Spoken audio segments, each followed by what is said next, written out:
But if we are not careful, and I'm saying this, if we are not careful, in the next 25 years, all of us will be speaking Mandarin.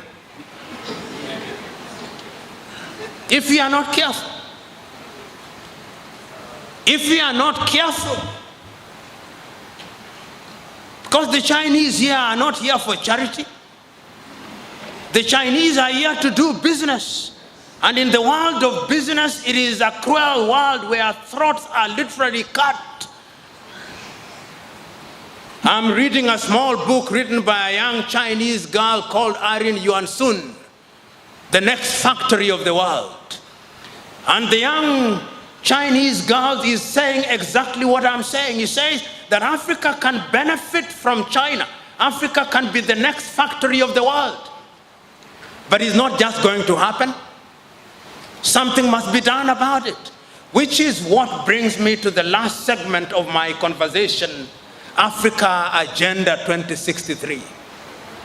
I remember on that day in Addis Ababa, Ethiopia, Nkosazana and Lamini Zuma, the then chairman of the Organization of the African Union, writing and reading an imaginary letter to Osagyefo Kwame Nkrumah.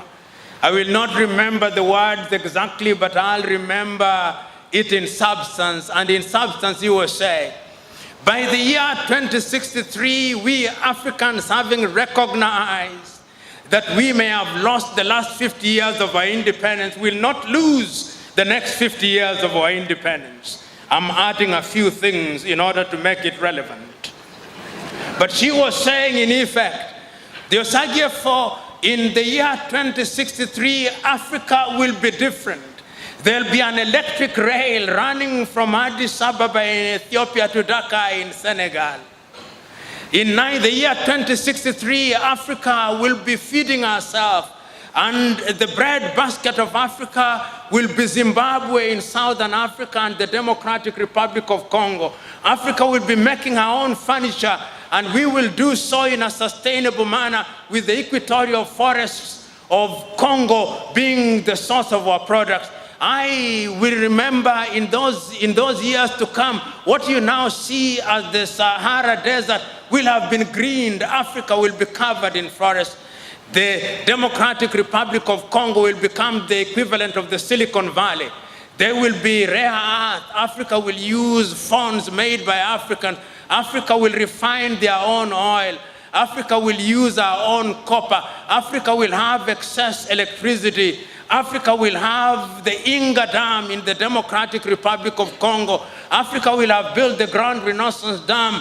And indeed, at that time, Sudan will not quarrel with Ethiopia, and Egypt will not quarrel with Ethiopia. They will be using these resources well. Africa will not be importing fish, tilapia, from China.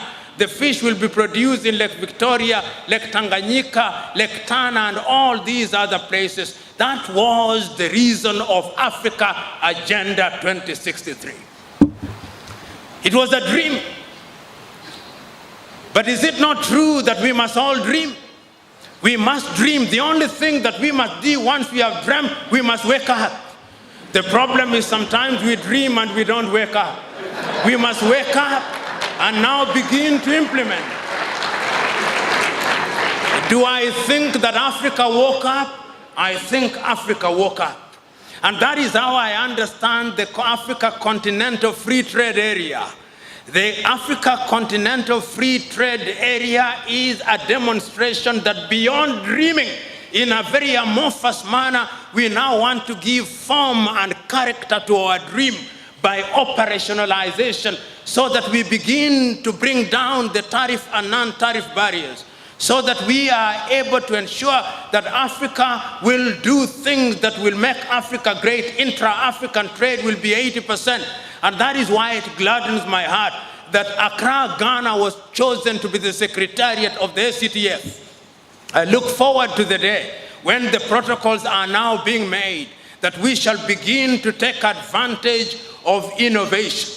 You remember Africa lost out in the first industrial revolution.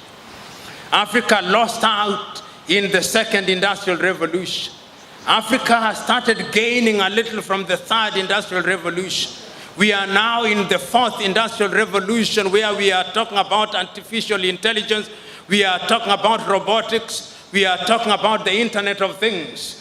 We are saying that Africa must now find her pride of place in those areas, so that Africa can be great in agriculture, Africa can be great in education, Africa can be great in value addition, Africa can be great in utilizing our fossil fuels, so that young Africans will not cross the Mediterranean Sea.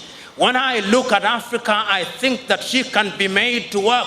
But the last thing that we must do is to ensure that we introduce hygiene in our politics.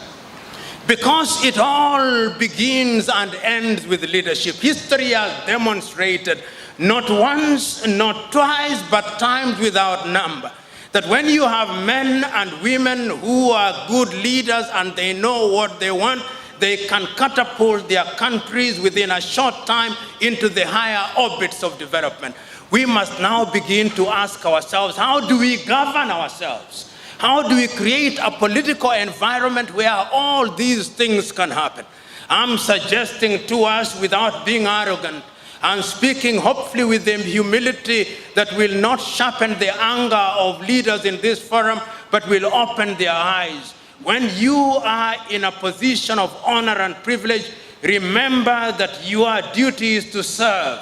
Those of you who are cabinet ministers, remember that you are not necessarily the best of men, but you've been favored to be in positions of honor and privilege. You are not necessarily the best of women.